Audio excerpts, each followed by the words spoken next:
situations, but also as a consequence, we start complaining, either with words or at least with our own way of being. We are unhappy. We can't be grateful. Remember, gratitude increases ni'mah. وَلَئِن شَكَرْتُمْ لَأَزِيدَنَّكُمْ. And the opposite of gratitude, complaining, increases niqmah, misfortune. So it becomes like a vicious circle. The more we complain, the more we make it bigger than it is. Even if it is not a huge misfortune, we make it really huge, and it becomes very difficult to get out of it. I wanted to, Sister Yamina, to give an illustration example, a simple example for this. When a woman is in labor, if each time the pain of contraction comes, if she welcomes it and says, this is not against me, this is actually good, and welcomes it, then the labor is much less painful, and actually the body has an pain relief chemical that is secreted during this process. So it is still, labor is painful, but then it is much less painful than if somebody was to freak out with the pain and dislike it and scare it, and each time it comes, not focus on that present, but like this whole notion of it's going to be very painful and it's already very painful, then that stress actually prohibits the actual physical anti-pain hormone in the body. It blocks, and that stress makes the woman suffer even more than that is needed to deliver the baby. So this is just one simple example, and it's about physical pain, but it is, I felt, connects with what you were saying, how when we don't realize this has a bigger framework, that what we are going through has a bigger framework of akhirah, life after death, and our Rabb's mercy and compassion, and we think, oh, this is unfair and shouldn't be happening, and we're complaining mode, it literally makes the pain worse, and then becomes this dangerous cycle, this vicious cycle that only increases the pain, which in turn makes us think that this is not something I can bear. This is like I can't be patient with this situation. Subhanallah, subhanallah. So if we want to follow the Ayyub alayhi salam's example, we have to intend to worship God only. And to worship God only means that we have to remember that we are abd. And therefore, only then we will remember that He is Rabb. If He is Rabb, whatever is happening is an ayah, is happening on purpose, with meaning, with wisdom, with rahmah, with compassion. And so it becomes easier to trust Him and to surrender to His will without freaking out, without panicking. And it's easier, which means easier to welcome the signs and to listen and learn from the signs. And to be able to see, when we are present to the ayat in the creation, then there is no way we can forget that this dunya, this worldly life, is passing. And so everything, the meaning of everything changes radically, because anyways, we're not here to stay here forever. So everything, if something is temporary, it doesn't have the same meaning as if it's there to stay forever. So this is very, very important. Our intention is to worship God, means to accept who we are, abd, needy, weak, and we are being taken care of, subhanallah.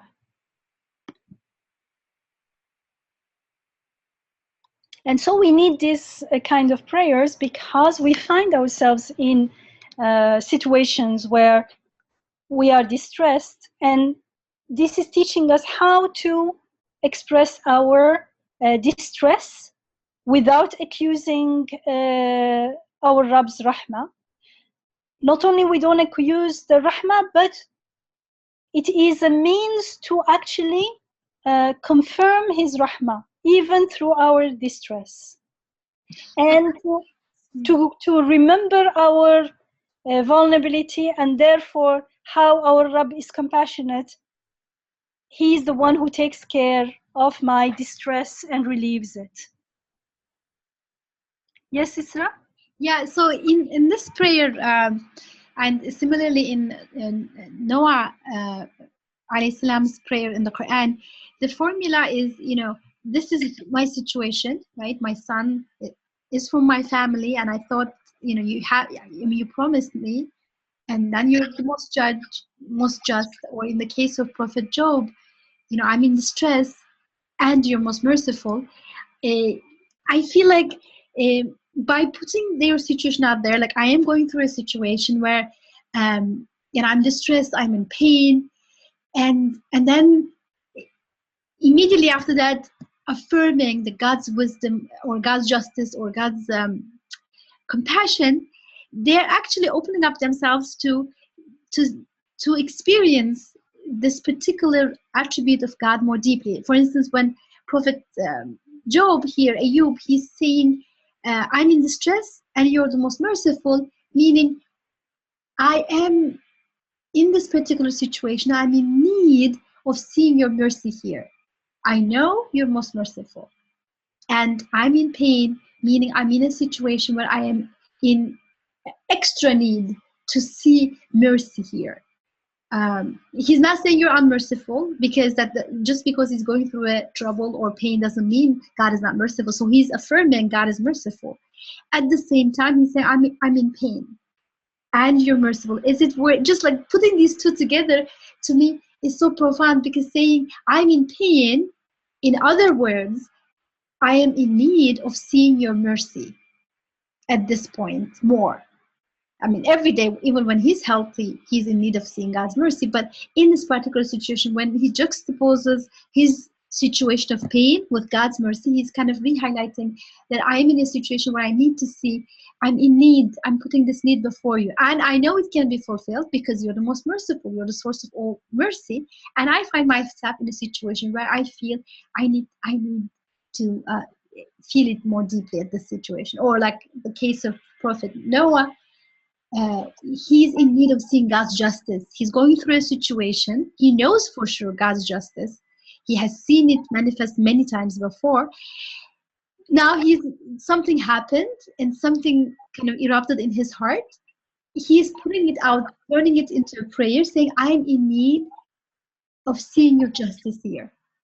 I'm not suspecting the justice. I'm in need of justice. I'm seeing that, experiencing that more fully. Along the same lines or similar lines, I often think of, for example, like when you have experienced not necessarily pain, but just something, other things, like other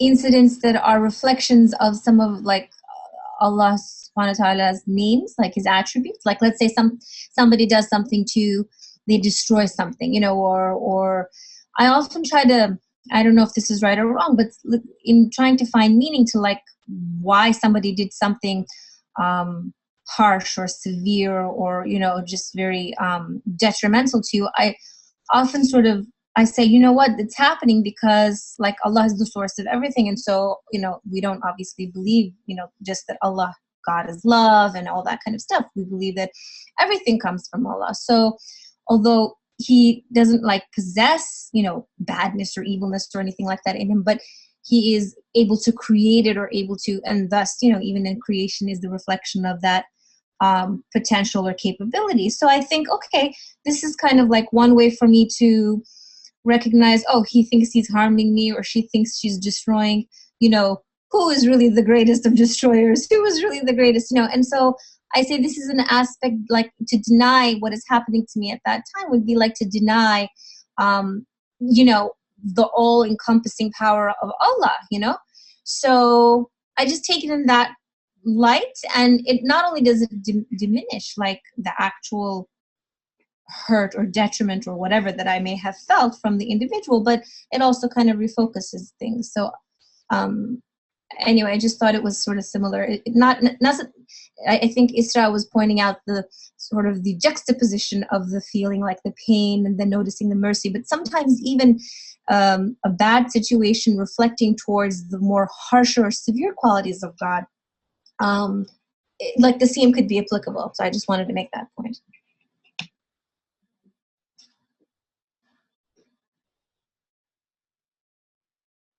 Hello?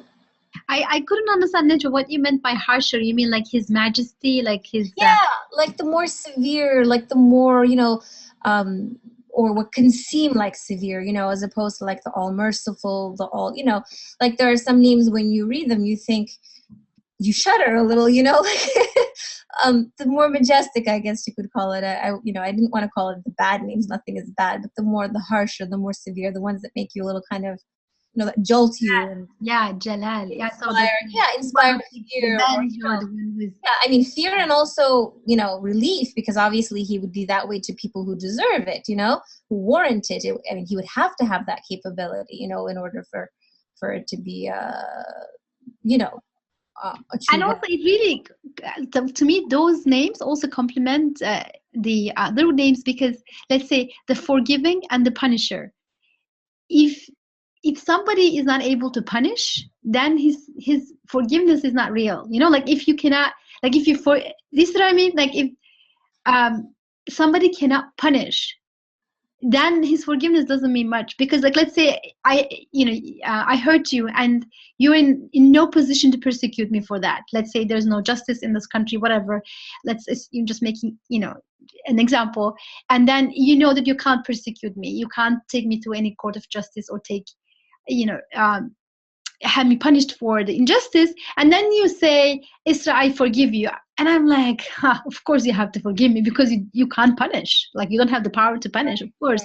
So that forgiveness is not like, it's not real. It's not like, it's not cool. So I get you. You're making a completely valid point, and I agree with you 100%. It's a different point. I'm just saying it's an additional point. It's almost like a parallel point. Yes, there's definitely that correspondence in the what do you want to call it, the opposites, complementing each other. But I'm saying, even if you just take any one of the other harsher kind of names, it's like, I don't know, I mean, maybe I'm wrong in seeing it that way, but sometimes it just helps you to put perspective. And maybe the perspective is coming because you're, like Ibn Abla is saying, you're sort of taking the I out of the equation is really what's the key, is the difference, accounting for the difference. Maybe what's making it a little bit difficult to follow is the word harsher. Yeah, I didn't. I'm trying to. Is there any name of God that is harsh? For instance, Al-Qahhar, we talked once about it. Don't know if it was in a teleconference. It always appears as Al-Wahid Al-Qahhar. And because it is Al-Wahid Al-Qahhar, the only one who can subdue everything, it becomes something not harsh at all. It's good news that only God is Qahhar. Because if unjust people were Qahhar, we would be doomed. That's it. But Alhamdulillah that he is Al-Wahid Al-Qahhar. He's the only Qahhar. So maybe there is no truly name of God that is harsh, because even if it seems harsh to us, it's because of our superficial understanding of it. And I know it may seem like this, because for me Qahhar was for a long time a name that was like, oh Qahhar, like. Yeah, I didn't mean it in the sense that it's negative. I mean, I meant it in the sense that, like, that name, like I think I mentioned, like he would have to, that attribute, that aspect, that power would have to exist anyway, because obviously it would only be employed in the case of injustice, in the case of the deserving of that, like the punisher or the, whatever.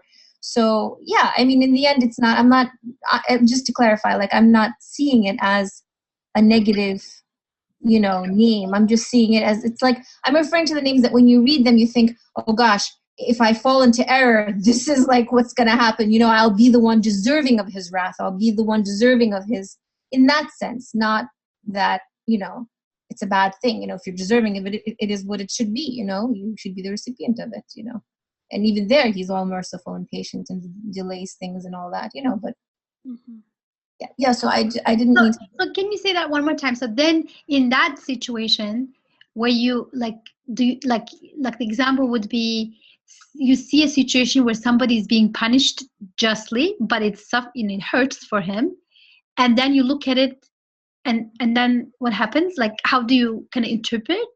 No, like, I don't really understand. If someone is being like, I can't think of the example I was thinking of. I think I was thinking more of like in the context of someone hurting somebody, like destroying them, or kind of trying to ruin them. Okay, like a war kind of thing. Yeah, like war, or like in that sense, so you think, why is this happening? Or you think, kind of, and it could be a very micro situation. It could be just somebody sort of doing something to you. Yeah, it just, sometimes you think, okay, I need to experience this, because I try to reflect and find sort of either the complimenting, like you said, most times it's complimenting attribute, or I think, okay, he is or she is, whoever is doing this, but they think they have this power, but really their power is nothing compared to that, like, let's say they are exerting their power, like in a very wrong way. And I think, okay, well, they are not the one, Allah is the one with, the ultimate planner or doer, or, subduer, or whatever, I can't think of an example now, but like I said, it's with certain of the names, sometimes I think, maybe things happen. I think I understand. Yeah, so like God is the best plotter. Like, plotting is not. Yeah, plotting, or it could. Yeah, I mean, I could come up with. I mean, there are a couple. Like, I think Kahar is a good example, but some of the other kind of. Again, I don't want to say harsher, but the Punisher, whatever those. Yeah. Or Jalal, majestic names. Yeah. The majestic names, yeah, the ones that kind of make you go, okay, I don't want to be on the wrong side of Allah, on that one.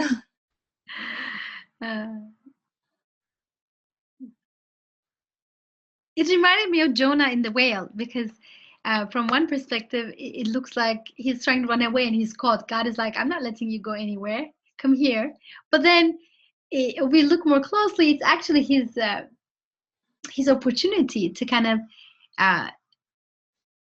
start with a clean slate, that he actually perceived the situation wrong, and then he's running away and he's kind of frustrated and so on. And then when he's kind of caught in the whale, that's his moment to come back and say, oh, what am I escaping from? Wait a second, what did I forget? And then, but then from outside it looks initially, oh wow, he's stuck now, so the beauty manifests through those kind of majestic names as well. Okay, thank you for sharing, Nejma. I appreciate it. It also reminds us that we are tried not only with misfortunes and sickness like Ayyub alayhi salam, but in the same surah before we have the examples of Dawood and Sulaiman alayhum salam. They're tried with wealth and fortune and power as well. I mean, everyone is tried with something, and in any case is how we relate to what's going on in our life that makes the difference. The wealth and the fortune, or the sickness and or the poverty and the misfortune. And our awareness of being abd is going to make the difference. What we do with our situation. Not what's actually going on, because we think, oh, wealth is good, power is good, poverty is bad. Both of them are ayat. ayat to their Rabb. So as ayat, as far as the function is concerned, they are fulfilling the same function. They are both taking us back to where we should be. But because we're stuck in things in themselves, because we perceive things in the ismi way, we forget that they are ayat, that they have meaning in so far as they relate to their creator. Then we are happy with wealth, unhappy with poverty, for instance. In itself, we don't make either a means for supplication, a means to declare God's justice and compassion and greatness. And we forget that in any case, we are always, it's a trial in the sense that, are we aware of what's going on or are we not? And in the Quran, we're reminded again and again, like when it says, حَسِبَ النَّاسُ أَن يُتْرَكُوا أَن يَقُولُوا آمَنَّا وَهُمْ لَا يُفْتَنُونَ. Is one of those. Do people think that they will be left to their own means? They will just say, we believed, and then that's it. That will be the end of it. There will be no, they won't be tried. Their belief, they won't be given the opportunity to actually experience that belief, which tells us words. It's not just a claim, it's a reality that you go through. Or أَيَحْسَبُ الْإِنسَانُ أَنْ يُتْرَكَ سُدًى. So in any case, and usually when, especially when it is bala, when it is misfortune, we take it as something negative, and maybe that's why the Prophet ﷺ says, أشد الناس بلاء الأنبياء ثم الصالحون ثم الأمثال فالأمثل. Sorry. So he said the people who are tested the most severely are the prophets, then the salihun, the righteous ones, then the next best, al-amthal, then the next best. So by degree. Or in another hadith it says, يُبْتَلَى الرَّجُلُ عَلَى قَدْرِ دِينِهِ فَإِنْ كَانَ فِي دِينِهِ صَلَابَةً زِيدَ فِي بَلَائِهِ. So a person will be tested according to his level of commitment to God. The stronger his commitment, the more severe will be his test. It's like Alia's example, school example, because it's a learning from the learning aspect of it, from the tarbiyah aspect of it. If your level is higher, your test will be harder. You can't be given first grade questions, tests, when you are a college student. And we take it for granted. But in life, for some reason, we don't seem to get it.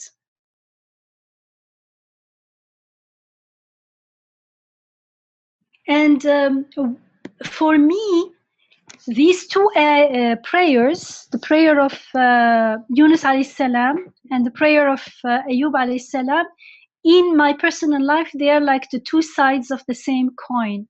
So one of them, when I say La ilaha illa anta subhanaka inni kuntu min al-zalimin, when something happens, then I'm aware that it was my first perception. I make istighfar, subhanaka, whatever is going on, even if I cannot see the wisdom and the meaning and the beauty in whatever is going on right now in my life, I know and I surrender and I trust that it is the best, that I am the one who misunderstood.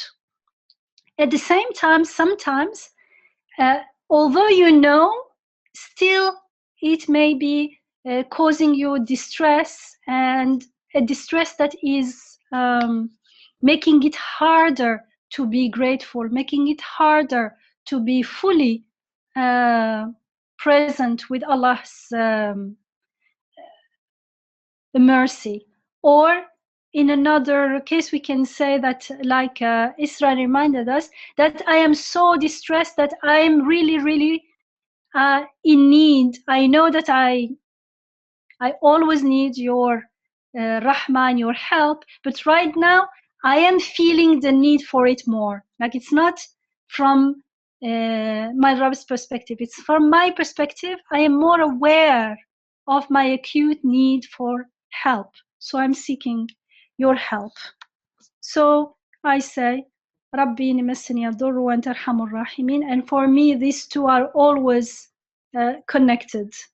One for the outer world and one for my inner state of being, stating my need. And we know that Ayyub alayhi salam was aware of what was going on in the same way as Yunus alayhi salam, because in another surah, in another ayah, he's aware that the distress was caused by shaitan. So he's not saying that this is what you created, Allah. He's fully aware that it is the work of shaitan. And so in ayah 30, surah 38, ayah 41, he says, again, the ayah starts with in the same way, وَاذْكُرْ عَبْدَنَا أَيُّوبَ إِذْ نَادَى رَبَّهُ, exactly as the other one. أَنِّي مَسَّنِيَ, instead of saying أَنِّي مَسَّنِيَ ضُرُّ, this time he says أَنِّي مَسَّنِيَ الشَّيْطَانُ. Subhanallah. So this time he says, behold, Satan has afflicted me with utter weariness and suffering. بمسني الشيطان بنصب وعذاب, and it has been understood that بنصب because of نصب for losing his wealth and family and health for what he lost, and عذاب from the physical pain of what he was enduring at the time. And then it carries on and says, whereupon he was told, strike the ground with your foot, here is cool water to wash with and to drink. And we bestowed upon him a new offspring. So this is how he was shown the way to health, through cool water. And we bestowed upon him new offspring, doubling the number as an act of rahmah from us, and as a reminder unto all those who ulul albab, وذكرى لأولي الألباب. And finally, we told him, now take in your hand a small branch of grass and strike therewith, and you will not, and you will not break your oath, for verily we found him full of patience in adversity. How excellent a servant of ours, who behold, would always turn unto us. He says, وَخُذْ بِيَدِكَ ضِغْطًا فَاضْرِبْ بِهِ وَلَا تَنْحَدْ إِنَّا وَجَدْنَاهُ, we found him صَابِرًا, full of patience. نِعْمَ الْعَبْدُ إِنَّهُ أَوَّابٌ, how beautiful abd, how an excellent abd he is. And behold, he always would turn to us. He was awwab, always turning to God in his illness. So it's interesting that he was aware that the distress was not from what Allah has created, but from how, the waswasa of shaitan that makes us say, enough, this is too much, I can't do this, I can't bear this. And he was very much aware of it. And subhanallah, Ubudiyya is so easy. We are not asked through this, we are taught that we are not, the expectation is not that we act like super man, like we will endure everything and bear the pain. That's not the point. The point is that the illness fulfilled its purpose, and that Ayyub alayhi salam understood, and he's more than understood. he lived, he experienced his weakness, his vulnerability, and he got the taste of rahma even more. It's like when you're really, really hungry, and then you really, really appreciate the food. So he really, really appreciated the health and the wealth that he had before, and then had lost,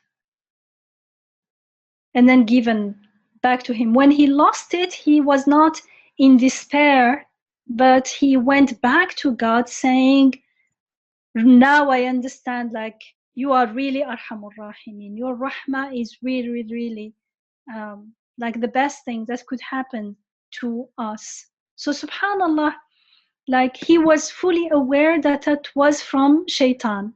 And remember, in the Quran we were told that shaitan has no power over those who place their trust in God, and shaitan cannot harm the believers in the list unless it is by God's leave. And in God, then let the believers place their trust. So if something happens, even if shaitan is trying to delude us, to misguide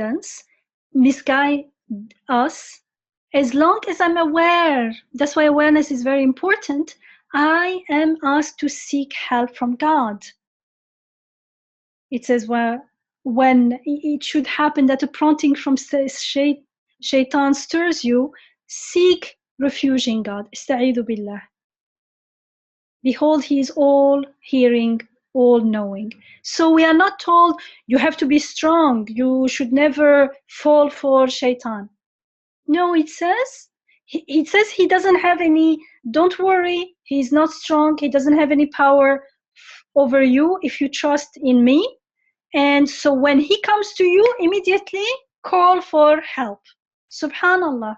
It's making it very easy, as long as I am okay with seeking help. I am okay with acknowledging that I need help. That's all. That's the key to everything. That's the key to ubudiyah. That's who I am, the abd, the one who is in need of help. And when I'm not aware of that, I pretend I don't need help. I pretend I'm doing things myself, and then I'm doomed because I can't keep up the game for too long, because I am weak. I need help. And also I miss the taste of life, because in this way, in sickness and in health, in poverty and in wealth, I'm always in touch with my Rabb, the source of the Rahmah, the source of the wealth and the health. And so in any case, they always take me back to him.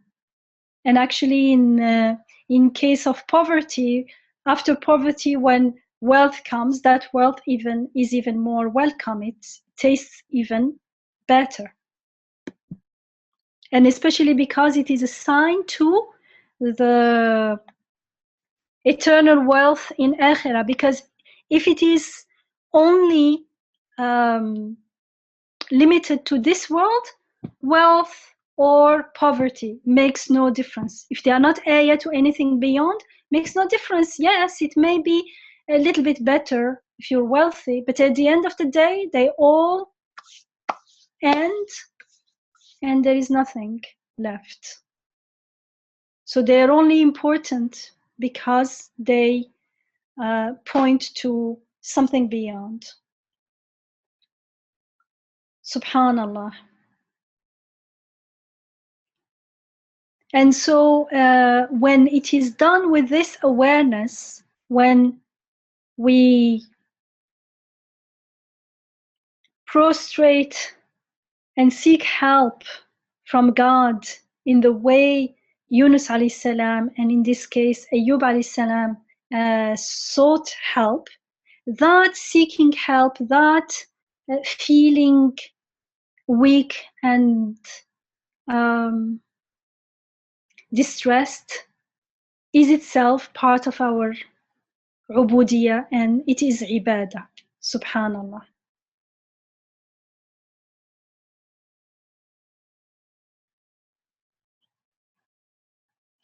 Actually, all the two prayers of both Yunus alayhi salam and Ayyub alayhi salam, they are both from Surah Al-Anbiya.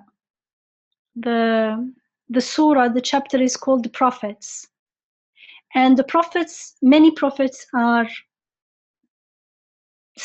mentioned in the surah as example to us. Who are us? The people. Who are these people? If you read the surah from the beginning, subhanallah, it is very against which background this is given. From the very beginning, the first surah says, اقترب للناس حسابهم وهم في غفلة معرضون. It says the hisab, the reckoning, the day of judgment has drawn closer unto people, and yet they remain stubbornly mindless of it. معرضون, it's like they, yarad, when you go against something, opposing, they still remain mindless of it. ما يأتيهم من ذكر من ربهم محدث إلا استمعوه وهم يلعبون. And whenever there comes unto them any new reminder from their Rabb, they listen to it with playfulness, like they don't take it seriously. Isn't this us? Like, so these teachings, these prayers are taught to us, and not one, but many examples are given, because can you imagine, we still live our life as if there is no death, as if this life is all there is. And even if this life is all there is, we shouldn't be living this way, because nothing is remaining in our hands. Like, even if there is no akhirah, the fact that everything is passing all the time, why are we taking it so seriously and taking any news about the day of judgment and akhirah so mindlessly? And why are we in this situation?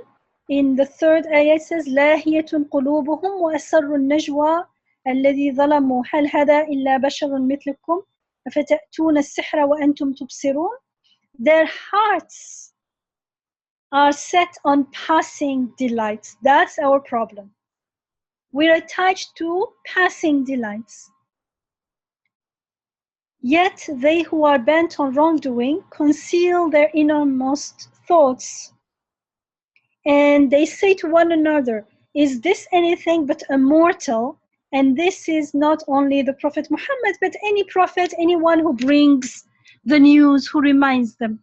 A mortal like yourselves, will you then yield to his spell-binding eloquence with your eyes open? Like, what is he talking about? We're busy in the world. We have very important things. That's what we say. Even as believers, quote believers, we say, yes, we know the Quran, okay, alhamdulillah, now I have important things to do. What are the important things? All things that have no real future. Not done in the name of God, not with that awareness. And then it says, say, my sustainer, قال ربي يعلم القول في السماء والأرض وهو السميع العليم. Say, my Rabb knows whatever is spoken in heavens and on earth, and he alone is all hearing, all knowing. And then it carries on. And in ayah 25, it says, وَمَا أَرْسَلْنَا مِنْ قَبْلِكَ مِنْ رَسُولٍ إِلَّا نُوحِي إِلَيْهِ أَنَّهُ لَا إِلَهَ إِلَّا أَنَا فَاعْبُدُونَ. It says, and we have not sent any messenger before you except that we reveal to him that أنه لا إله إلا أنا, that there is no deity, nothing worth worshipping except me, therefore worship me alone. And in ayah 35 it says كل نفس ذائقة الموت وَنَبْلُوَكُمْ بِالشَّرِّ وَالْخَيْرِ فِتْنَةٌ وَإِلَيْنَا تُرْجَعُونَ. Every human being is bound to taste death. And we are actually ذائقة. It's not even a verb, it's an active participle. Is tasting. Every soul is tasting. We are tasting. The fact that we are not aware of it doesn't mean that we are not tasting it. We are all aging, we are getting closer to the last death, but yesterday is dead, last year is dead, 10 years ago is dead, 20 years ago is over. So it's not even a verb, it's an active participle. كل نفس ذائقة الموت. Every soul is tasting death, and we test you through the bad and the good by way of trial. And to us, وَإِلَيْنَا تُرْجَعُونَ, you are brought back. To us, you are brought back. Subhanallah. Whether we are aware of it or not. And if you go back and actually read and reflect on Surah Al-Anbiya until the prayer of the supplication of Yunus alayhi salam, then you will see how the context is very, very important. It becomes even, it is really teaching us. It says, how can you live life like this? How can your heart be bound to passing delights? Can't you see that those delights are signs to something more permanent? How can you be stuck in the impermanent and never lift your heads and never ask about its meaning? And it's only when we do that that we listen to the prophets and we learn from their way. And their way is they're teaching us how to be abd in power, like Sulaiman alayhi salam, in wealth, like Sulaiman alayhi salam and Dawood alayhi salam, in distress, in misfortune, like Yunus alayhi salam and Ayyub alayhi salam. But in any situation, how do we live as abd? Subhanallah. لا يكلف الله نفسا إلا وسعها لها ما كسبت وعليها ما اكتسبت ربنا لا تؤاخذنا إن نسينا وأخطأنا ربنا ولا تحمل علينا إسرا كما حملته على الذين من قبلنا ربنا ولا تحملنا ما لا طاقة لنا به واعف عنا واغفر لنا وارحمنا أنت مولانا فانصرنا على القوم الكافرين لا إله إلا أنت سبحانك إني كنت من الظالمين ربي إني مسني الضر وأنت أرحم الراحمين آمين والحمد لله رب العالمين.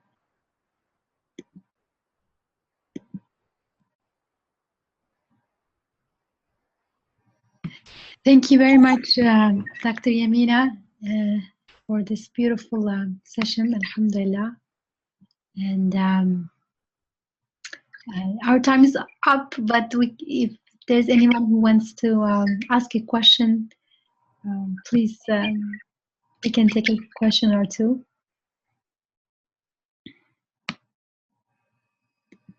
Question or comment, maybe? Yes, yes. Mm-hmm.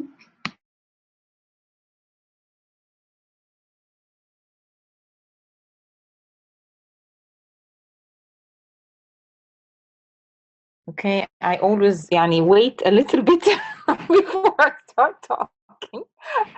So I want to thank you again because as as the discussion was going on and as you were highlighting, like it becomes, sort of patterns become clear. And one of the patterns that, I could see today clearer is the pattern of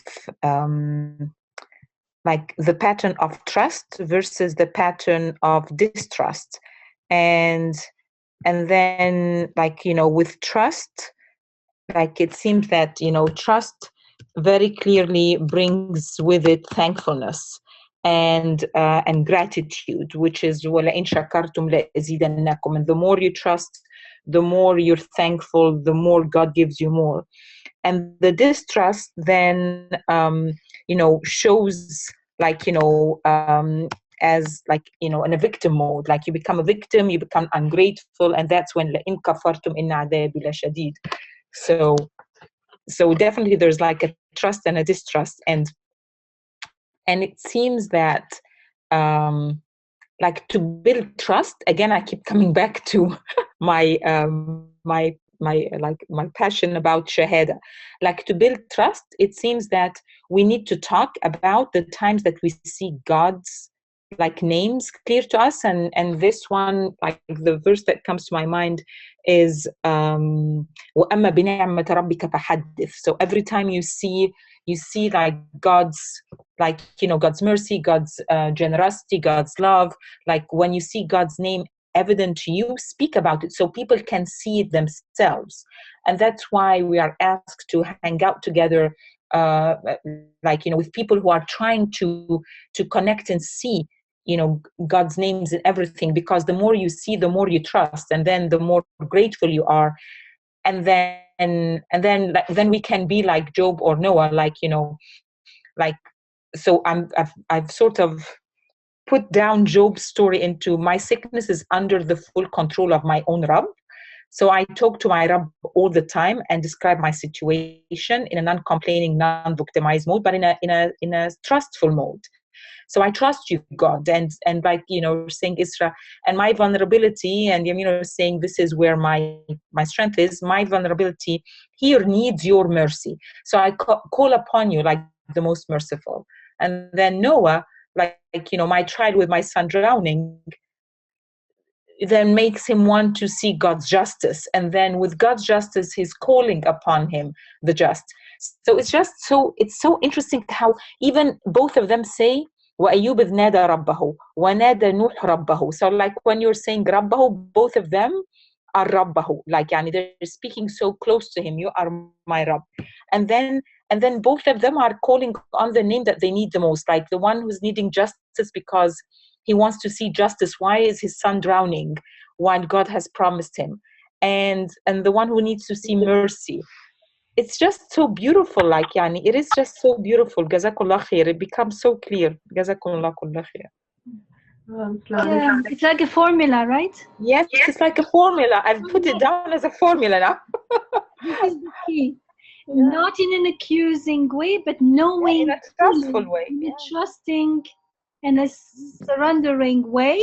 And that's the way you are going to attract it, because I am actually exposing my need for the justice, my need for the health, for the compassion. So of course I will see it. It will reach me. Subhanallah, subhanallah. It's just beautiful. Thank you for putting it that way, Alia. Thank you. Just had one question about this adr, the distress that we were discussing today. The distress adr, right? Sometimes I think in Quran, Allah subhanahu wa ta'ala also mentions that this distress or adversity comes to us because of our own doings as well. And in this one, it, like you read, or rather it was in some other surah, that he blames the shaitan, Hazrat Ayyub alayhi salam, and also in Surah Yusuf, Yusuf alayhi salam blames, their brothers and also the shaitan, basically the shaitan. But other places in Quran also mentions that sometimes our own doings causes us into trouble, because most of the sins Allah subhanahu wa ta'ala forgives, but because of some sense. So is this word dur used in that context as well, or my question basically is that dur could be caused by many things. Shaitan is number one, then our nafs could be, and then our own actions could be, in the whole of, if you take the whole Quran. Yeah, they are actually degrees. For the aware, he is aware of it at the very first stage, when Shaitan is whispering, because he is aware that this is not inspiration. The unaware is not aware that this is whispering from Shaitan. He thinks this is my thought, and therefore appropriates it and thinks that way and start feeling that way accordingly and acting accordingly. So it becomes like he goes too far. If you see what I mean, it always starts with Shaitan whispering, but for the unaware, we are not aware that it is Shaitan. We think, I think this is how I think. This is me thinking, because I never stopped and reflected and listened to my inner thoughts and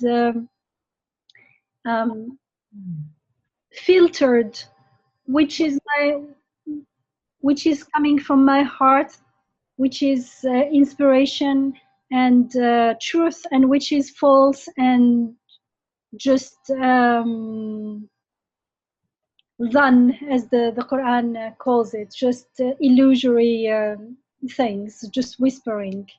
If I never do that, then I can't say Massaniya Shaitan, because I cannot differentiate between the two, and therefore those distressing thoughts, I believe in them because I don't question them. I think they are true and they distress me truly, and I start feeling truly distressed and I start complaining and acting accordingly, and it becomes, as you said, something that I do to myself. And the result could be sickness as well, but it becomes. And is there a way to go back? Of course, whenever to the extent I become aware, I can always go back and ask for forgiveness and become aware that, and make tazkiyah, purify myself of those false beliefs. They are not true, but I believed in them and they caused me much harm. They become harm, but it's I can harm myself, which most of the times we actually harm ourselves. Right. And it's true, as the Quran does say, you do harm yourself. Like in Surah Yusuf, the wife, Aziz's wife, she said about Ammara Bisu, right? I mean, Yeah. blames the first, and then comes Shaitan. I think first is nafs, and then is enemy number one is our own nafs, then Shaitan, and then other people or whatever. I have a question too, Sister Yamina. So one very encouraging thing I got from this is that even someone like Prophet Job, who was so patient, so connected to his Rabb, he could have a moment where he says, you know what, Satan is giving me a hard time. Please help me out here, God. And he immediately, as soon as he turns to God, there's a complete change, similar to Jonah's story, where he prays and then that is a turning point. Then everything changes, shifts. So then you said that it's not about being a superhuman, not saying, oh, I can handle this pain, no problem, I'm not going to ask for help. No, the point is to kind of immediately ask for help, because it's not about enduring pain. It's about recognizing that through goodness or difficult situations, that there is a way to our Rabb, and there's a way of expressing our need and seeing his beautiful names at play. Now, my question is, how do we connect this with the hadith that you mentioned about, the people who are tested the most severely are the prophets, and then the righteous, and then the next best, and the next best. So I don't know if my question is clear. On the one hand, this appears to be different, but I'm sure there is a way of reconciling. So I want to just explicitly ask that. So on the one hand, the idea is not to be a superhero and endure all the pain and not make a sound and just bear it because it's from God and hang in there. It's to kind of turn our situation as an opportunity to turn to God and to see, to recognize our need to see His beautiful name with a particular emphasis, whether it's justice or compassion at that moment. So there's one thing. But then being severely tested as a measure of your reflecting your religious commitment. How do these two go together? How do you reconcile these two? I don't know if my question was clear. Like one of the things that I've been thinking about as you're talking, Yamina, should I stop?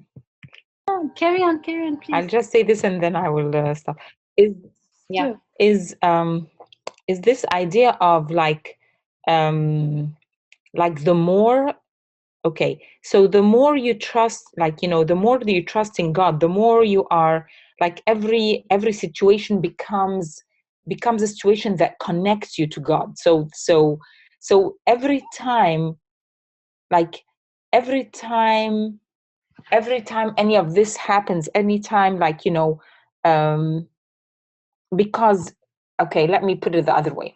Okay, so I think that prophets and salihin, they have a mission, and their mission is to guide people to God's way. And because of this being their mission, they don't just preach. Like, their mission is not to preach. Their mission is also to teach by living it, and again, so the trials that they have, they look very difficult from outside, but for them, it's a way to get them closer to God. And all what it takes for them is a realization. Like even the wife of, I'm even more amazed, with the wife of Ibrahim, who's left in the middle of nowhere and asked, did your Lord say this? And she's like, not even saying, did my Lord? She's like, even saying, did your Lord say this? Then I trust him. She's like even taking it as second hand. She's not saying my Lord, just saying your Lord. And that's it. That's all what she needed. So this could not be even more difficult, like having a baby in the middle of the desert. Like, how much more difficult could it be? But yet in this process, they're becoming very, very closer and closer to God. So I think it's not because they are salihin they get tested that way, at least in my head.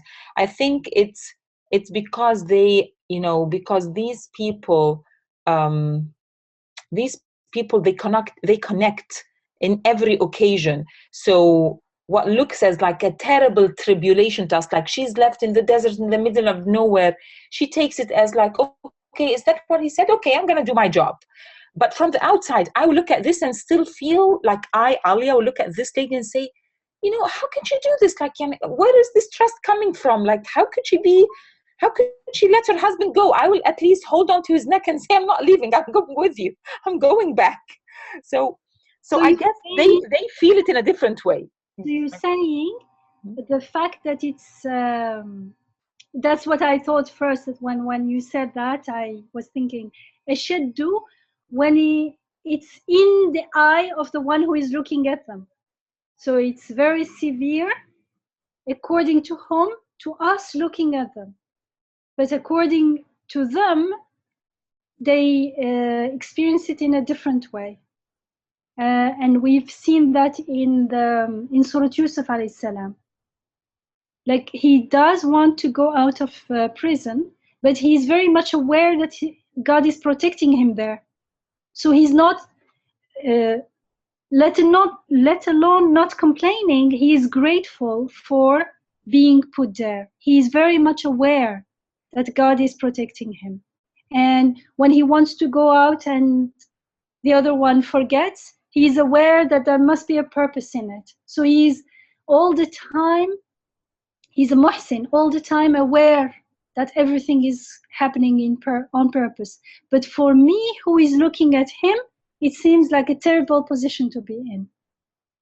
So it's like for me, because I'm a first grader, when I look at his exam, I don't understand anything. What is this, I say? But it doesn't mean that the person at that level find it difficult in the same way, because they have the trust, they have the what it takes to manage it. Even if like Yunus alayhi salam, in the beginning he runs away, but immediately when he is put to test, he remembers. He makes his tasbih. He goes back to, he remembers because he knew. You can't remember something you don't know. So it is not like, oh, you are more salih, we're going to give you harder time. That's not how I understand it. It's for me, from outside, it looks to me like, oh my God, it's so hard. But for the person who is going through it, if he's truly a salih, because if he's not a salih, it is going to feel very hard. But for the salih, the one who is trusted, who knows his Rabb and trusts in him and surrender, then it's all good, alhamdulillah. Minabla, can you also say like this, if you are somebody who is just like trying to pass first grade and you are never able to pass first grade, you always are given the same test and like you have one test, but somebody who is like progressing, they will, every time they will have different tests to, progress. Also, between Allah and us, like there are a lot of things which can be like barriers, like maybe they are like created as like ayah, but we can make it like barrier for ourselves. The more like they get close to Allah, they experience like they are able to like come over that one. So it's kind of like that's a kind of struggle. It needs like some struggle, I think, and that's their test. So they have more because they are progressing, and that's like trying to come over those barriers. I don't know. It could be. Well, you mean because for them they are not obstacles but means to get closer to God. Mm-hmm. It could be, but like there is a difference between, because the hadith is talking to us how we see them, but it doesn't mean that they are experiencing it in the same way. And from these ayat we see how the prophets are experiencing what they are going through. And why we learn from them, because for me, these ayat, like when we were reading Surah Yusuf alayhi salam, they give me the opportunity to stop. It's almost like interrupting my way of being in the world and thinking and looking at things, because it amazes me, like how come they are saying this? How come they can be like this? And that interruption gives me the opportunity to stop and reflect and compare my way of being with theirs, and find out that I never questioned my way of looking at things and being in the world. And that's what needs to be questioned, because their way of being is so smooth, so in alignment, in harmony with creation. So everything is in flow. That's the surrendering, the Islam part of it. So it makes you makes me personally want to, what's the mystery, what's the secret in their way of being? And you see that it's all the trust, and the trust comes from the kind of relationship they have and the awareness of that relationship that they have with their Rabb, conscious relationship with their Rabb, with their conscious ubudiyah. And so that's what we need to learn. And the prayer is not just to be abd, you pray this way. No, the prayer itself is teaching us how to connect to God. This is how a abd looks at, relate to his misfortune, to his sickness. This is how he looks at the world. He looks at it through the lenses of trust and rahmah. Subhanallah. Dr. Yamina, I just wanted to make one correction when I said about this nafs, I mean, the prophets, they are totally different from common person. I think when prophets go through trouble, they're, basically the reason is to elevate them, in their status. But I was talking about common person, when basically that when we make mistakes, I was talking about mistakes. Allah subhanahu wa ta'ala says in the Quran that most of the trouble comes because of your own actions. So that was not for the prophets, that was for common person. I just wanted to, I hope nobody misunderstood me. Yeah, no misunderstanding, inshallah. If you read Surah Al-Anbiya, you will realize that again and again, like in Surah Al-Ra'd and everything, that when they say, oh, how are we going to listen to these prophets? They are just mortal like us. In the Quran, we're not told, no, they are special people. It says, no, they are just people like you. It means like it's not, because it's easy. They want to run away from the responsibility, saying as if the prophets should be some super humans, or maybe not even humans, and that gives us a layout of responsibility.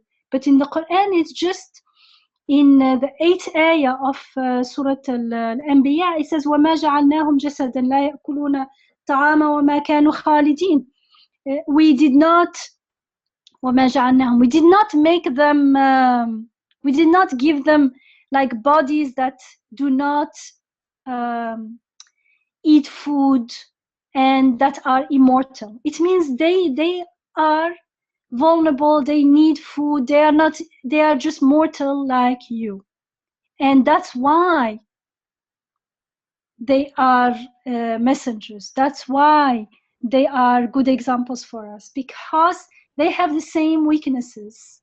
They are 100% human, and it means that 100% human like you and me can be like this, even if it's not 100%, but that's the path we should follow. So yeah, but they are extraordinary. They are chosen people. Yeah.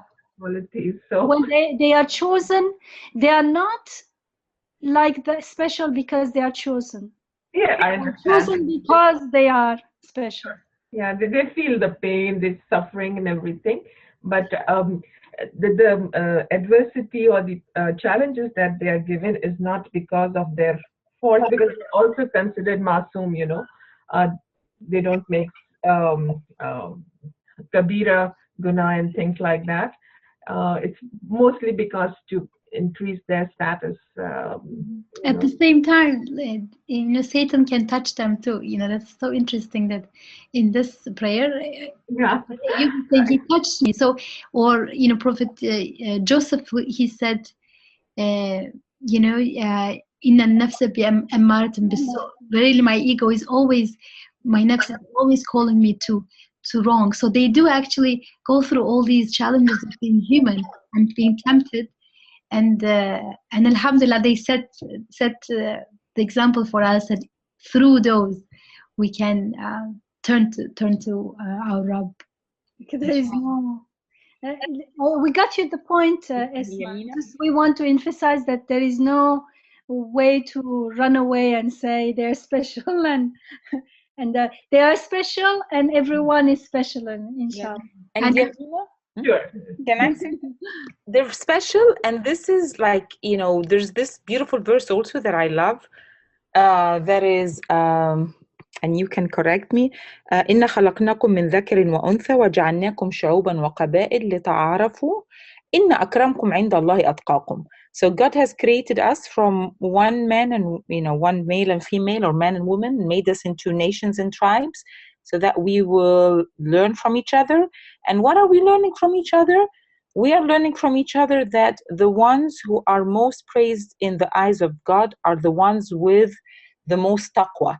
And the taqwa is the awareness. So that's why Allah is giving us the stories of the prophets to learn how did they have their taqwa?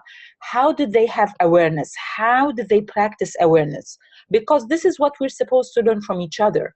So if we're supposed to learn it from each other, and we're then supposed to learn it from you know, the ones who have the most taqwa, which are the prophets. Yeah, and that's because of Allah subhanahu wa ta'ala. Like even in Quran, Allah subhanahu wa ta'ala says that Prophet sallallahu alaihi wasallam was Dalin and he gave him the hidayah. So it's up to Allah subhanahu wa ta'ala to, you know, give even the prophets the tarbiyah and the right path, you know. Yes, yes. And in the Quran, we're told that every human being is honored. It's like chosen. It's special. It says, وَلَقَدْ كَرَّمْنَا بَنِي آدَمَ. You remember this expression, right? It's from an area. وَلَقَدْ كَرَّمْنَا بَنِي آدَمَ وَحَمَلْنَاهُم فِي الْبَرِّ وَالْبَحْرِ وَرَزَقْناهُم مِنَ الطَّيِّبَاتِ وَفَضَّلْناهُم عَلَى كثير ممن خلقنا تفضيلا. So we have وَفَضَّلْناهُم, human beings. It says we have honored human beings. We carried them on the land and the sea, and we provided them of the good things, and we preferred them. فضلناهم. I don't know, how would you say فضلناهم? Preferred them? Yeah. We chose them.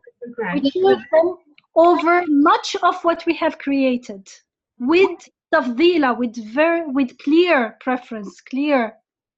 So it's not like only some are chosen. It says human being has, because it has been created في أحسن تقويم, in the best way, although he can also go to أسفل السافلين. That أحسن تقويم, the potential is in every human being. Subhanallah. And that's why, and subhanallah, it's all about the tasbih. You want to grow that potential? Tasbih, prostrate not only in the prayer, but metaphorically prostrate, accept your weakness, seek help, acknowledge your vulnerability. And when we acknowledge that, our relationship with the world, with ourselves first changes, with the world, with other people, everything will change, because we come from that space of vulnerability, of ubudiyah, means always connected to our Rabb. So whatever is happening is not happening between me and the world, between me and the other person. Everything is coming from my Rabb. Subhanallah. It makes everything changes. Everything becomes much more meaningful, much more beautiful, alhamdulillah, and bears the fruits of akhirah, the fruits of paradise. MashaAllah. Thank you very much, everyone. Sister Nejwa, did you have a comment? Yeah, I hate to end the whole conversation on a bad note. Oh no. But I'm listening and I can't help but, this is a question that is often like come up with American non-Muslim friends, you know, or people who have difficulty believing in God or accepting faith of any kind, you know, in general. And it's always like, they'll point to the situation of, okay, well, what about women who are getting beaten by their husbands? What about children who are being, you know, what's incest, so victims of incest or rape victims. Like, where is the, like they'll point to the most heinous of acts, not just like someone getting afflicted with a disease or having somebody die, because those are the maybe, I don't know, easier ones we can kind of say, well, who's to say that, well, death is going to happen to everybody, or who's to say that, his pain is not teaching him something about, the illness is not teaching him something about how to appreciate health, or, when he's feeling well. But these other things, they're so much more, I mean, you get it, right? They're heinous and they're so much more psychologically more traumatic seemingly. And people are like, how do you explain this? Where is the kind of trust, or where is, and they're not obviously seeing it from the standpoint of the individual suffering or undergoing these things, because again, I still think it's possible for someone to have faith and an iman and be an abd in the true sense and still be the subject, or the victim of these things. But like, what can you propose as an argument back to people who say this? All I can come up with is well, you can't make generalizations. You don't know what that individual person is going through, or how they're internalizing or experiencing the event or incident, or and that's it. Period. Like, it's just, yeah. So I don't know if anyone could shed light on that. Okay, well, that's a big question. There's a short answer, there's a long answer, and I want to look at Yamina on this. What do this is to Yamina? We're beyond 2 hours, and we had a beautiful, wonderful. That could be another topic, inshallah. What you say is right. However, it won't satisfy someone who is has no intention to see the good, because if someone truly is looking for questions rather than objecting, if my intention to object, I will always find something. However, if my intention is truly to understand what's going on in those situations, then shouldn't I, for instance, start with understanding the goodness in the world? It's like someone who doesn't know what a function is in maths and is trying to say, can you explain to me what this integral means? Well, I can't tell you what an integral is until you first listen to what a function is, and then that will come later, because that's about areas delineated by a function. So it's something like that. It's really, it tells us that at the end of the day, we have the choice. There is always good and bad in this world. It's not paradise. And we have the choice of looking at things in the way we choose to. It's like Yusuf alayhi salam, when he was put in prison, we could look at it, and I've seen like Mufassirin saying like how like he was so patient and endured so much, he suffered so much, although in the ayah it doesn't tell us that that's not how Yusuf alayhi salam is experiencing it. He is experiencing it as a muhsin, not as suffering. But I can see it as suffering. And I remember once like someone insisted that it was suffering, and I said, it's true. I mean, if I was there, I'll probably, it'll be suffering for me. And you have it's your choice. You can choose to stay stuck in the suffering interpretation, or you can listen to the ayah and learn how to see beyond the suffering and see it from the eyes of Yusuf alayhi salam. So as you said, we don't know how those people actually experience it, and we know that there are people who went through those very horrendous experiences and became people who became teachers of light, helping others in the same situations, because they learned wisdom through that, and they completely, how do you say, got over it. So it's really, at the end of the day, it's going to be a choice. It all reminds us again that all what we said now is a choice, and we may not see things in this way, and I may choose to complain and object. معرضون is object. That's how this surah actually starts. It says, when it was translated as stubbornly, it's actually معرضون. اقترب للناس حسابهم وهم في غفلة معرضون. They are objecting in their ghafla, in their mindlessness, and stubbornly stuck there. Although all this, all what I said and all what these people say, we need to always add a very, very important dimension, which is the world is transient, impermanent. Whatever is happening, all injustices, and lots of injustice happen, believe me, and all the darkness is impermanent. However, if there is a permanent world, we want justice and light in that permanent world. So everything has to be more, the discussion should be about the eternal life rather than being stuck here. But at the end of the day, no one can convince anyone. Everyone is free to make the choice. And yes, the darkness is there.